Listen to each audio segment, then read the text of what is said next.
మంగళవారం మంచిది కాదు అని ఒక కుక్కని కన్విన్స్ చేయలేం. శ్రావణ శుక్రవారం రోజు స్నానం చేస్తే స్వర్గానికి వెళ్తావు అని ఒక కోతికి నచ్చ చెప్పలేం. ప్రపంచంలో ఏ జంతువు ఫిక్షనల్ స్టోరీస్ నమ్మవు, నిజాన్ని నమ్ముతాయి.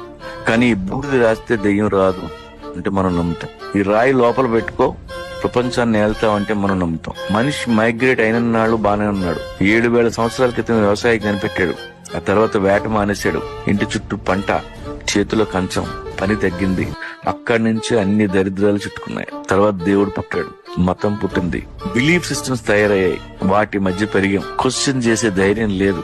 నలుగురితో నారాయణ, గుంపుతో గోవింద. ఇప్పటికీ మైగ్రేషన్ లో ఉన్న అన్ని జంతువులు నిజంలో బతుకుతాయి. మైగ్రేషన్ ఆగిపోయిన మనం అబద్ధంలో బతుకుతున్నాం. ఫ్రీగా ప్లేట్ లోకి అన్నం వచ్చిన రోజులు ఇలాగే ఉంటాం. కానీ వేటగాడు ఎప్పుడు ఎలర్ట్ గా ఉంటాడు. మీ వేట ఆపొద్దు, మీ ఊళ్ళో ఉండొద్దు, కడుపు నిండిన వాడి పక్కలో అసలు కూర్చోద్దు.